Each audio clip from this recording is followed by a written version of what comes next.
I'm your host, Annie Bowles, and this is News du Jour.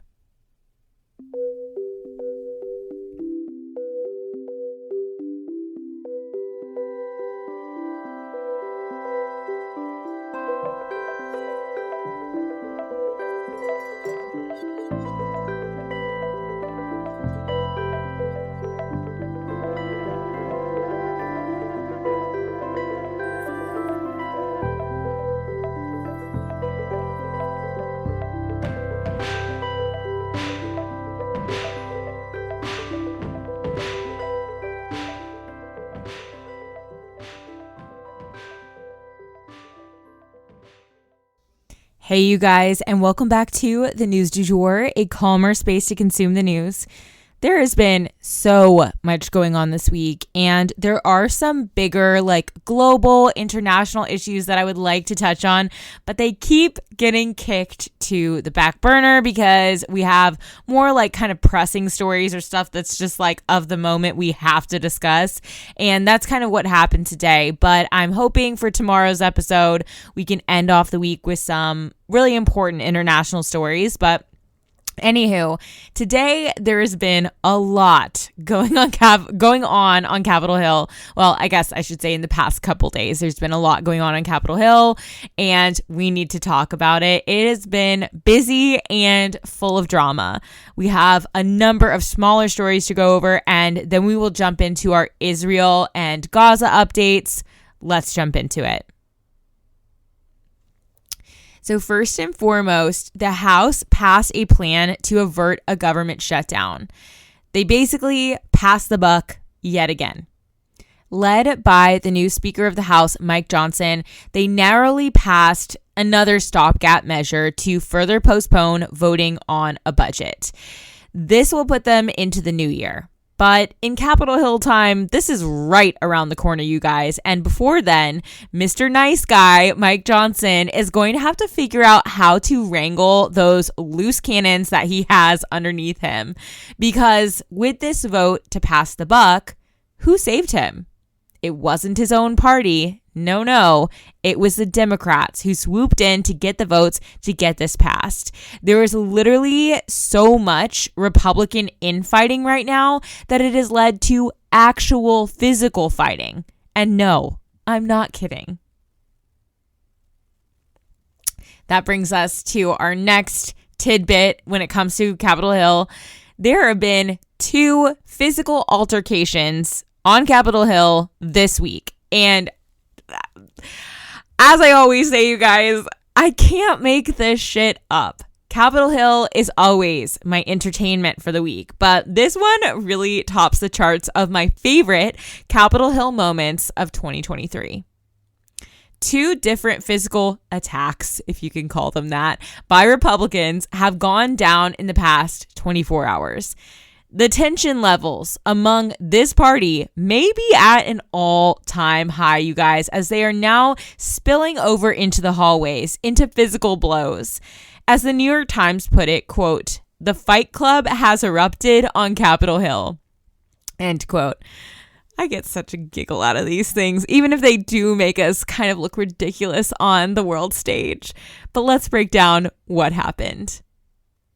So the first physical altercation was between Kevin McCarthy, the ousted Speaker of the House, and a guy named Tim Burchett, who is a Republican from Tennessee. The two have they have disagreements, let's put it that way. You know, McCarthy always says Burchett is just looking for press and he's not there to really support conservative values and things of that nature. According to NPR, who had a reporter in the hallway at the time interviewing Burchett, they said that Kevin McCarthy went out of his way to knock himself into Burchett and basically push him up against the wall as he was giving this interview. Now, it may be easy to think that this was an accident or maybe a misinterpretation, but the thing is, Kevin McCarthy has actually been accused of similar interactions in the past with other lawmakers. He has a history of this type of petty, hostile behavior. And with the NPR reporter right there to interpret McCarthy's actions herself, she agreed with Burchett that McCarthy went out of his way to push him. But Burchett said of McCarthy, quote, "He's the type of guy when you're a kid would throw a rock over the fence and then run home to hide behind his mama's skirt," end quote. So clearly, Burchett is not threatened by McCarthy's passive aggressions. In the second incident, it was behavior by a good old boy from Oklahoma. And let me tell you, apparently they are now acting the same on the Hill as they do right here at home. The Senate was performing a hearing with the International Brotherhood of Teamsters, which is basically a giant labor union. New Senator Markwayne Mullin, it's crazy to even be saying that. He's a friend of mine's cousin. He had been feuding with the group's leader online, and he read some of the leader, Tim O'Brien's, hostile words out loud during this hearing. Markwayne then turns to him and says, quote, "Sir, this is a time, this is a place, we can do it here," end quote. Tim responds, unblinking, quote, "Okay, perfect. I'd love to do it right here, right now," end quote. Everyone in the room is interpreting this as a call for a fight, and one or both of them was like standing up to take off their jacket, and it looked like they were about to lunge at one another or like go outside to fight one another. Either way, it looked like a fight was literally like seconds from going down. And Bernie Sanders, of all people, was sitting right there and intervenes, and he looks at Markwayne with his hand out and says, "You are a United States Senator. Sit down," end quote. I cannot make this shit up. The fact that Bernie was the mediator, the grand peacekeeper in the Senate when a fist fight almost broke out with a U.S. senator involved. I mean, the fact that we have devolved to this place is absolutely comical to me. And it's mind blowing, but it's also hilarious. I can't believe we're here. But again, this is the exact type of behavior that if you're from Oklahoma, you are very used to seeing, and the fight would have actually happened. But thank God for Bernie. We have some dignity intact thanks to him. Anywho, I think then from there, the fight went back online. I think Markwayne maybe like posed with some ammunition or some guns potentially and was, showing them to Tim O'Brien online afterwards. It continued to spiral from there. So I don't know where things stand at this point. It's been kind of hard to keep up with because it just happened, but had to update you guys on all of this absurdity. And then to continue with our Capitol Hill news, we do have a couple of stories about President Biden. And unfortunately, the $10 billion transfer to Iran, I am still looking into that and learning about that. So that's not going to be on today's episode. But in case you guys saw something about that and were like, what the actual fuck? I had the same reaction. I'm very alarmed by it and I'm looking into it. And that will definitely be in tomorrow's episode. But I have a couple other stories to tell you about.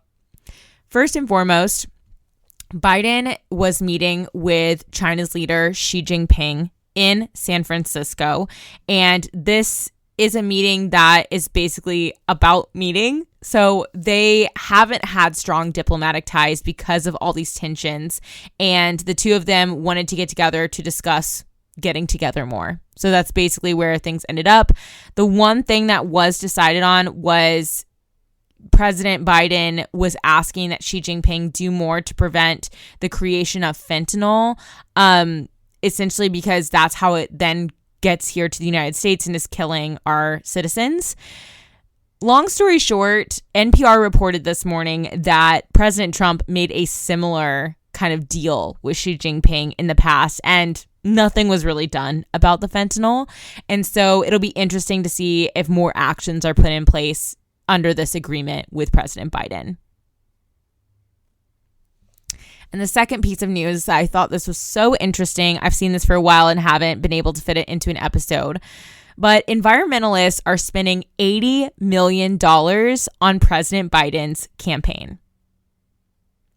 So environmentalists actually think that Biden is doing a phenomenal job at tackling the climate crisis. But what they don't think he's doing a good job at is explaining that to the public. So an advocacy group called Climate Power has announced that they are actually pouring $80 million directly into not directly into Biden's campaign, but to an advertising campaign for him for president. They are designing the campaign themselves because they want to showcase what he has done to help our environment since he has been in office and help him get reelected so that he can continue this fight and this important work. So I thought that was super interesting, and I'm going to be looking out for those commercials.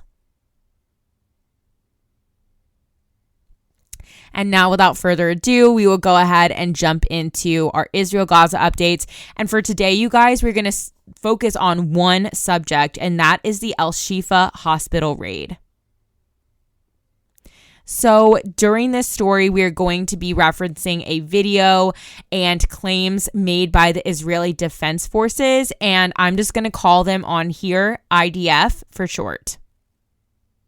So far, here is what we know about the al-Shifa hospital raid. Eyewitnesses told the BBC that Israeli troops were in complete control of the facility, that there was no shooting, which is positive, obviously. They also told the BBC that Israeli forces were interrogating staff as well as patients in the building. The eyewitness then told the BBC that they asked all men ages 16 to 40 to exit the facility and wait in the hospital courtyard. The forces then called for the surrender of all of Hamas members who were in there, according to the eyewitness for the BBC. The IDF then said that they facilitated safe evacuations for everyone inside, providing incubators for the babies, baby food, and badly needed medical supplies. The IDF said that it did engage with several Hamas terrorists inside the hospital and killed them. The IDF also claimed to have found a command center that included weaponry as well as technology. In a 7-minute video released by the IDF, they walk through the hospital with no editing of the video. You know, it's not like sort of spliced up. It's one long video thread, kind of, if you will. So that they couldn't be accused of like shuffling things around and editing things out, stuff like that. So it was unedited, just like one long stream of a tour around part of the hospital. This 7-minute video showed the international community what they claimed to have found when they raided the hospital.